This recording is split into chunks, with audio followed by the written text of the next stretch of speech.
Hello everyone, welcome to let's study YouTube platform. हम दिल्ली सल्तनत को पढ़ रहे थे, जिसमें हमने देखा था कि गुलाम वंश को, ठीक है, गुलाम वंश में कुछ बाकी रह गया, उसको आज पढ़ेंगे। और हम आज पढ़ेंगे खिलजी वंश को, ठीक है।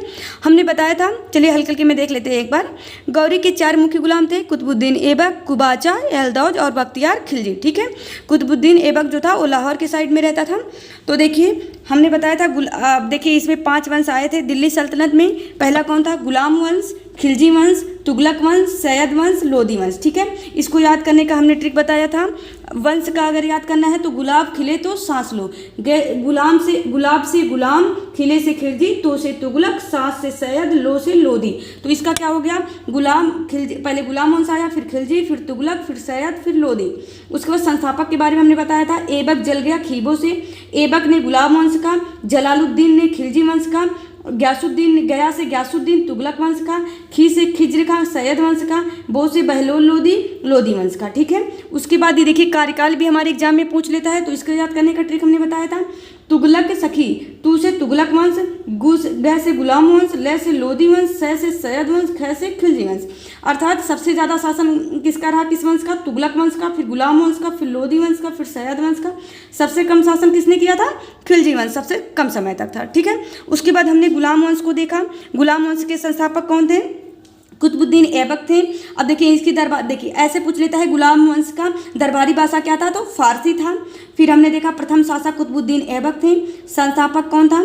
ये देखिए ये गुलाम वंश का था। और फिर इसने ही क्या किया, ये देखिए ऐसे एग्जाम में पूछ लेगा कि गुलाम वंश का स्थापना किसने किया था? कुतुबुद्दीन ऐबक ने। या फिर सल्तनत काल का स्थापना किसने किया? तो कुतुबुद्दीन ऐबक ने, ठीक है। उसके बाद ये क्या था? गौरी का गुलाम था। इलबरी मामलुक या दास वंश था। अब देखिए इसके बारे में एक इंपॉर्टेंट चीज़ है कि इसने राजधानी कहाँ बनाया था? लाहौर बनाया था, ठीक है। यह खुद को सिपह सलार कहता था, अर्थात गौरी का उत्तराधिकारी कहता था, ठीक है।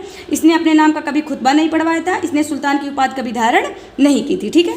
इतना हम पढ़ लिए किस कुतुबुद्दीन ऐबक के बारे में। फिर कुतुबुद्दीन ऐबक ने, हमने बताया था कि इसने 2.5 दिन का झोपड़ा बनवाया था, कुब्बत उल इस्लाम मस्जिद बनवाया था, ठीक है। और उसके बाद कुतुब मीनार का भी इसने निर्माण करवाया था। अब देखिए इसकी मृत्यु कब हो जाती है? 1210 में पोलो खेलते हुए, ठीक है। फिर आराम शाह आता है, जो एकदम विलासी शासक रहता है। इसको हटाकर कौन बन जाता है? इल्तुतमिश। देखिए पहले कौन आ रहा है? कुतुबुद्दीन ऐबक आ रहा है, उसके बाद आराम शाह, दोनों याद हो गए। आराम शाह एकदम विलासी शासक रहता है, फिर इसको हटाकर इल्तुतमिश बन जाता है, ठीक है। इल्तुतमिश कौन रहता है? इसके बारे में देख लेते हैं। ये ऐबक का गुलाम तथा दामाद रहता है। अर्थात क्या होता है? ये ऐबक का गुलाम होता है तथा ये जो रहता है कुतुबुद्दीन ऐबक, इसकी बेटी से ये शादी कर लेता है तो उसका दामाद बन जाता है, ठीक है। इसे गुलामों का गुलाम कहा जाता है, क्योंकि इल्तुतमिश किसका? ऐबक का गुलाम रहता है और ऐबक गौरी का गुलाम रहता है, ठीक है। ये इलबरी तुल्क होता है, इसी को वास्तविक संस्थापक कहा जाता है, ठीक है। अगर पूछे कि गुलाम वंश का संस्थापक कौन है, तो रहेगा क्या? कुतुबुद्दीन ऐबक है। बट वास्तविक संस्थापक अगर लगा दिया आगे तो कौन है? ये इल्तुतमिश है, ठीक है। इसने राजधानी क्या बनाया? दिल्ली को। अब याद कर ले रहिएगा, कुतुबुद्दीन ऐबक ने लाहौर को बनाया था, इसने राजधानी दिल्ली को बना लिया, ठीक है। उसके बाद इसने सिक्का चलाया था 2 टाइप का, चांदी का और टका का। न्याय हो तो उसने क्या किया था? ये महल के बाहर 2 शेरों की मूर्तियां बनाई थी, उसके गले में घंटी बाजी थी, कोई लाल कपड़ा पहनकर उस घंटी को बजाता था तो उसको न्याय मिलता था। ये क्लियर हो गया। फिर प्रशासनिक कार्य के लिए इसने तुर्कहान ये चहलगानी बनाया था, जिसको 40 दल कहा जाता था, जिसमें 40 लोग रहते थे जो अमीर रहते थे, ठीक है। और मंगोल का आक्रमण इसी के समय में होने वाला था, जो चंगेज खां था मंगोल का मेन, ठीक है। अब चलिए फिर हम आगे देख लेते हैं। इसने एकता प्रणाली या फिर एकता व्यवस्था शुरू किया था। वास्तुकला क्या था? प्रथम मकबरा इसने बनवाया था दिल्ली में, किसके लिए? अपने बेटे नसरुद्दीन महमूद की याद में, ठीक है। ये याद रखिएगा कि प्रथम मकबरा कौन बनवाया था? तो इल्तुतमिश ने बनवाया था। इसने कुतुब मीनार का निर्माण 2, 3 और 4 मंजिल का निर्माण इसने ही करवाया था। और इसने स्वयं का भी मकबरा कहाँ बनवाया था? दिल्ली में। ऐसे एग्जाम में पूछ लेता गुलाम वंश के किस शासक ने खुद या स्वयं का मकबरा बनवाया था? तो कौन? ये इल्तुतमिश ने बनवाया था, ठीक है। फिर 1236 में इसकी मृत्यु हो जाती है। उसके बाद रुकनुद्दीन बनता है 1236 में। ये अयोग्य व विलासी शासक ये भी रहता है। और वास्तविक शासन कौन उतने समय करती है? सहतुर्कीन, इसकी जो माता होती है रुकनुद्दीन की, वही करती है, ठीक है। उसके बाद रजिया सुल्तान आती है, इल्तुतमिश की बेटी जो रहती है। यह क्या करती है? लाल कपड़ा पहनकर न्याय के लिए घंटी बजाती है, तो वहाँ की जो जनता होती है ये इसको रजिया सुल्तान को पसंद करती है। उसके बाद ये क्या करती है, रजिया को ही सुल्तान बना देते हैं। ठीक है, अब रजिया सुल्तान क्या करती है, ये महिलाओं वाले वस्त्र का त्याग कर देती है। ठीक है, इसने पर्दा प्रथा को त्याग कर दिया। ये क्या पहनती है, बाल पे अपनी टोपी लगाती है, शरीर पर कोट पहनती है। टोपी को कूल्हा कहा जाता था और शरीर पर जो कोट पहनती थी उसको कूबा कहा जाता था। ठीक है, जो अमीरों को एकदम पसंद नहीं था। जो अमीर, अभी हमने बताया था ना कि इसके पिता इल्तुतमिश ने क्या किया था, चालसा दल का स्थापना किया था। तो चालसा दल में 40 लोग रहते थे जो एकदम बड़े बड़े पद पे रहते थे और अमीर व्यक्ति रहते थे। इन लोगों को ये पसंद नहीं था कि ये पुरुष वाले वस्त्र पहने। ठीक है, अब इसके बाद क्या किया, चालसा दलों ने मिलकर क्या किया, षड्यंत्र किया कि अब इसको हम हटा देते हैं रजिया सुल्तान को। ठीक है, अब देखिए इसमें हम आगे देखते हैं कौन कौन मेन किरदार रहता है इसमें। तो देखिए आमीर ए याकूत का पद होता है एक सेना का, जो सेना से संबंधित होता है। आमीर याकूत का पद ये क्या करती है, रजिया सुल्तान जो रहती है याकूत को दे देती है। ठीक है, याकूत ये गैर मुस्लिम रहता है। ठीक है, ये गैर मुस्लिम रहता है। इसको आमीर याकूत का पद कौन दे देती है, रजिया सुल्तान दे देती है। ठीक है, उसके बाद ये जो आमीर याकूत रहता है उसके बाद चालसा दल वालों ने क्या मतलब शोर कर दिया कि ये जो याकूत से रजिया सुल्तान का चक्कर चल रहा है। ठीक है, उसके बाद देखिए चालसा दल थे, उसके बाद एक एतगिन था बदायूं का सरदार था और अल्तुनिया जो था भटिंडा का सरदार था। समझ में आ गया कौन था इसमें, दो एतगिन था बदायूं का सरदार था और अल्तुनिया क्या था, भटिंडा का सरदार था। इन तीनों ने मिलकर षड्यंत्र रचा। उसके बाद चालसा दल वालों ने अल्तुनिया से कहा कि तुम वहाँ पे ठीक है विद्रोह कर दो। तो फिर अल्तुनिया जब विद्रोह कर देता है तो उसको शांत करने के लिए रजिया सुल्तान स्वयं चली जाती है भटिंडा। ठीक है, वहाँ पे जब ये जाती है तो यहाँ पे इन दोनों में युद्ध होता है। तो किसके, याकूत की मृत्यु हो जाती है। याकूत की मृत्यु होने के बाद क्या करता है, अल्तुनिया रजिया से शादी करने का प्रस्ताव रखता है जिससे रजिया मान लेती है और इन दोनों का क्या हो जाता है, शादी हो जाता है। शादी होने के बाद ये लोग जब दिल्ली लौट रहे होते हैं तो वहाँ कैथल हरियाणा के पास डाकुओं ने इसको इन दोनों को ही मार डाले। समझ में आ गया। कहीं कहीं ये भी कहा गया है कि ये जो एतगिन और चालसा दल वालों ने मिलकर ही षड्यंत्र रखा था, क्योंकि देखिए जब अगर अल्तुनिया और रजिया की शादी हो जाएगी और रजिया सुल्तान है तो सारा शासन किसको, अल्तुनिया को मिल जाएगा, अल्तुनिया को भी। तो इस वजह से इन्होंने सोचा कि अब तो अल्तुनिया को रजिया के साथ पूरा शासन मिल जाएगा। तो फिर इसने क्या किया, चालसा दल वालों ने और एतगिन ने षड्यंत्र रखा कि इन दोनों को वहीं पे मार दिया जाए। तो इसने सेना के भेष में डाकुओं को भेजते हैं और कैथल हरियाणा में ही इन दोनों की क्या करवा देते थे, हत्या करवा देते हैं। ठीक है, 1240 में ही रजिया और अल्तुनिया की मृत्यु हो जाती है। ठीक है, अब रजिया की मृत्यु जब हो जाती है तो क्या बनता है, बहराम शाह शासक बनता है। एक मिनट, ठीक है, अब बहराम शाह शासक बन जाता है 1240 से 1242 तक। ठीक है, और इसने नायब ए मुमालिकात नया पद शुरू करता है। ये नायब ए मुमालिकात नया पद होता है जो कौन चलाता है, इसको शुरू करता है एतगिन। मतलब उसको संभालता कौन है, एतगिन, जो नया पद का रहता है एतगिन। एतगिन हमने भी बताया था कि बदायूं का ये सरदार रहता है। ठीक है, इसी के समय मंगोल द्वारा प्रथम आक्रमण होता है। अभी हमने बताया कि इल्तुतमिश के समय पे मंडरा रहा था कि मंगोलों का होगा, लेकिन तो हुआ नहीं था। इसके द्वारा क्या हो जाता है, मंगोल द्वारा प्रथम आक्रमण होता है। ठीक है, फिर अलाउद्दीन मसूद शाह बनता है शासक। ये 1242 से लेकर 1246 तक बनता है, इसका कोई इंपॉर्टेंट वो नहीं है। फिर उसके बाद नसरुद्दीन महमूद बनता है 1246 से लेकर 1265 तक। यह क्या करता है, सादा जीवन व्यतीत करता है, कुरान की आयतें लिखता है तथा टोपी सिलता है। तो जो कुरान की आयतें और टोपी सिलता है उससे उसको बेचकर जो इसे पैसे मिलता है ये इससे स्वयं का खर्चा अपना निकालता। ठीक है, यह नाम मात्र का शासन था। वास्तविक संस्थापक कौन संभाल रहा था, बलबन संभाल रहा था। ठीक है, समझ में आ गया कि नसरुद्दीन जो महमूद था ये 1246 से 1265 तक था। एकदम सादा जीवन व्यतीत करता था, कुरान की आयतें लिखता था, टोपी सिलता था। तो देखिए एग्जाम में ऐसे पूछ लेता था, ऐसा कौन सा सुल्तान था जो टोपी सिलकर अपना खर्चा चलाता था, तो नसरुद्दीन महमूद कुरान की आयतें भी ये लिखता था। ठीक है, उसके बाद हमने बताया कि वास्तविक संस्थापक कौन था, बलबन, मतलब जो वास्तविक संभाल रहा था जो इसको। ठीक है, बलबन था। इसने ये क्या करता है, बलबन वंश की स्थापना, बलबनी वंश की भी स्थापना करता है। ठीक है, अब देखिए ये क्या था, देखिए इसके बारे में कहा गया है कि ये अप्रत्यक्ष और प्रत्यक्ष तो जब तक ये नसरुद्दीन महमूद था 1246 से लेकर 1265 तक, तो हमने बताया था कि वास्तविक शासन यही कर रहा था, नाम मात्र का कौन था, नसरुद्दीन शाह था। तो इसको अप्रत्यक्ष कहेंगे क्योंकि वो पीछे कर रहा था। भाई राजा तो कौन था, नसरुद्दीन था, शासन केवल ये कर रहा था, संभालता सब कुछ ये था, तो इसको अप्रत्यक्ष सुल्तान कहा जाता था। तो 1246 से लेकर 65 तक अप्रत्यक्ष सुल्तान था। प्रत्यक्ष सुल्तान कब बना, जब इसको ये नसरुद्दीन महमूद जब मर जाता है इसको मारकर, तो क्या बनता है, ये प्रत्यक्ष सुल्तान बनता है 1265 से लेकर 1286 तक। ठीक है, इतना समझ में आ गया। उसके बाद ये इसको इसने कौन सी उपाधि धारण की थी, उलूग खां इल्तुतमिश का गुलाम था। ये किसका गुलाम था, इल्तुतमिश का गुलाम था। और इसी को ही क्या कहा जाता है, उलूग खां। बलबन को ही क्या कहा जाता है, उलूग खां। याद रखिएगा कि बलबन को ही उलूग खां कहा जाता है। ठीक है, अब देखिए बलबन ने जो उपाधियां धारण की थी, जिल्ले इलाही की और नियामत ए खुदाई का। ठीक है, ये खुद को ईश्वर का प्रतिनिधि कहता था। क्या कहता था, खुद को ईश्वर का प्रतिनिधि कहता था। इसने कौन सी उपाधि धारण की थी, जिल्ले इलाही और नियामत ए खुदाई। याद रखे रहिएगा, कौन खुद को ईश्वर का प्रतिनिधि कहता था, ये बलबन कहता था, जिल्ले इलाही और नियामत ए खुदाई। इसने लौह और रक्त की नीति अपनाई थी। ठीक है, उसके बाद ये सिजदा और पाबोस पद्धति इसने शुरू किया था, घुटनों पर बैठकर सिर झुकाना और पैरों को चूमना। सिजदा का क्या होता था, घुटनों पर बैठकर सिर झुकाना, और पाबोस क्या होता था, पैरों को चूमना। दोनों प्रथा का शुरुआत किसने किया था, ये बलबन ने किया था। तो ये तीनों तो एकदम इंपॉर्टेंट है, आप याद कर लीजिएगा। ठीक है, कि लौह और रक्त नीति बलबन ने, सिजदा घुटनों पर बैठकर सिर झुकाना, पैबोस पैरों को चूमना इसने ही शुरू किया था। तुर्कहान ए चहलगानी चालसा दल को इसने क्या कर दिया, समाप्त कर दिया। तो याद रखिएगा, ये लाया कौन था, इल्तुतमिश ने समाप्त किसने किया, ये बलबन ने समाप्त किया। ठीक है, उसके बाद मंगोल आक्रमण इसी के समय होता है, दीवाने अर्ज। और देखिए एक चीज, मंगोल आक्रमण फिर इसके समय भी होता है, और दीवाने अर्ज जो रहता है इसको सैन्य विभाग, सैन्य विभाग को किस नाम से जाना जाता था, दीवाने अर्ज से।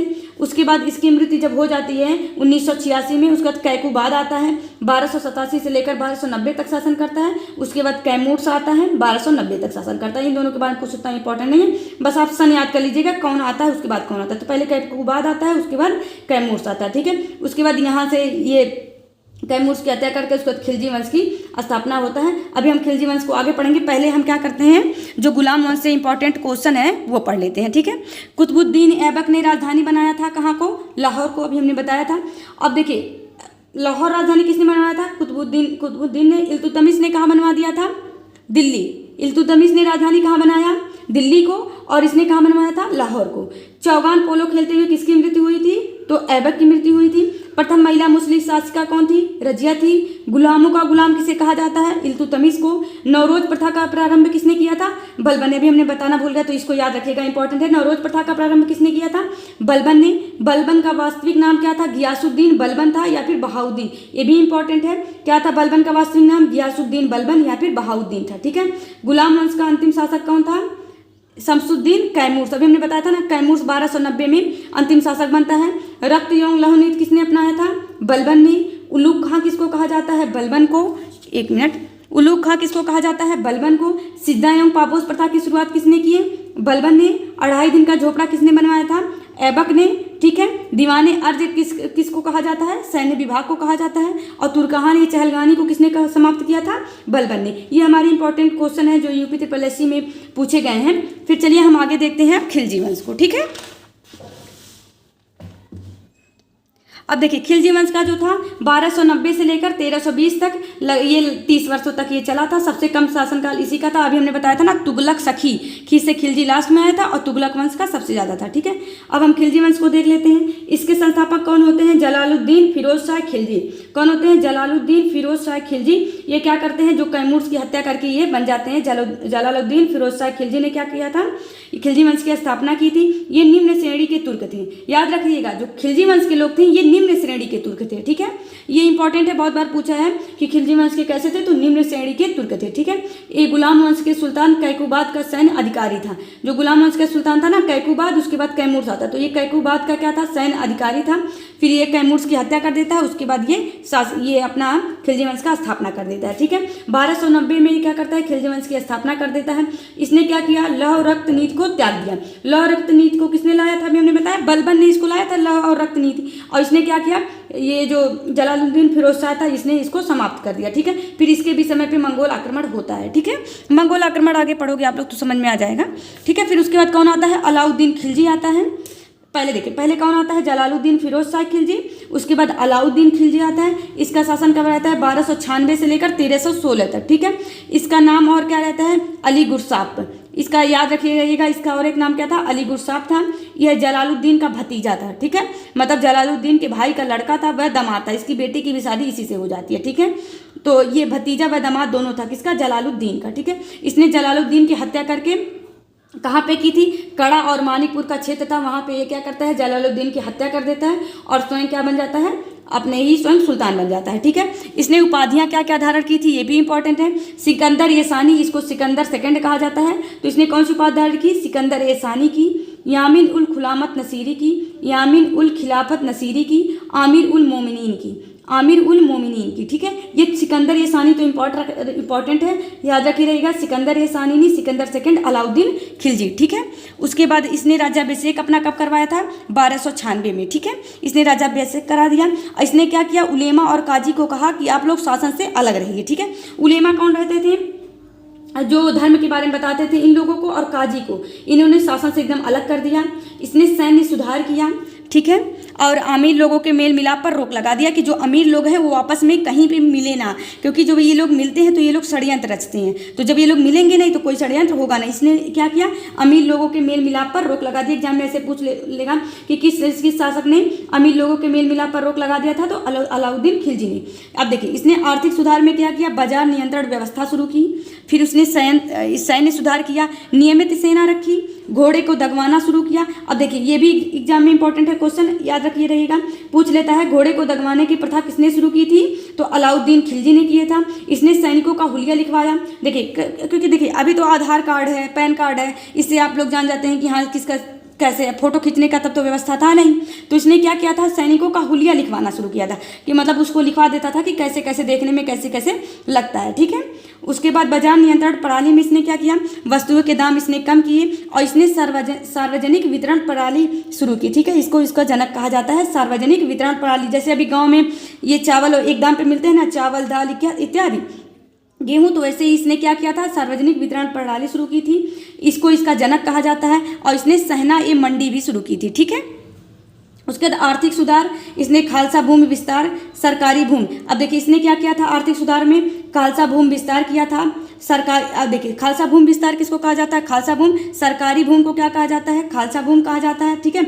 इसमें दो प्रकार की भूमि थी, एक मुल्क भूमि थी, एक वक्फ भूमि थी। तो जो मिल्क भूमि थी उसको सैनिकों को जो इनाम में दिया जाता था, ठीक है, या फिर किसी को दे दिया जाता था, वेतन के बदले दे दिया जाता था भूमि, तो इसको मिल्क भूमि कहा जाता था। और जो दान की भूमि थी रहती थी उसको वक्फ भूमि कहा जाता था। याद रखिएगा, एग्जाम में पूछ लेगा, वक्फ भूमि किसको कहा जाता है? जो दान की भूमि थी, जो धर्म के लिए दी गई थी, और मिल्क भूमि जो इनाम के लिए दिया गया था, ठीक है। इन दोनों को खत्म करके थोड़ा थोड़ा मतलब इसको बढ़ा दिया, इसको किस में तब्दील कर दिया? सरकारी भूमि में। सरकारी भूमि अर्थात जो सुल्तान की भूमि हो जाए, ठीक है।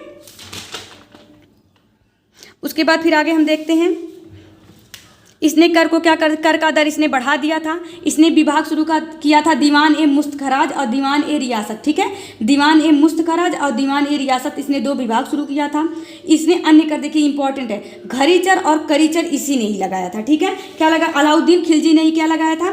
घरीचर और करीचर, ठीक है। घरीचर और चरीचर इसने लगाया था। अन्य कर, परिणाम सफल राजस्व प्रणाली। इस सब का क्या परिणाम निकला? कि इसका जो राजस्व प्रणाली था एकदम सफल रहा, ठीक है। और खुम्स किसे कहा जाता था? जो लूट का माल रहता था उसको खुम्स कहा जाता था।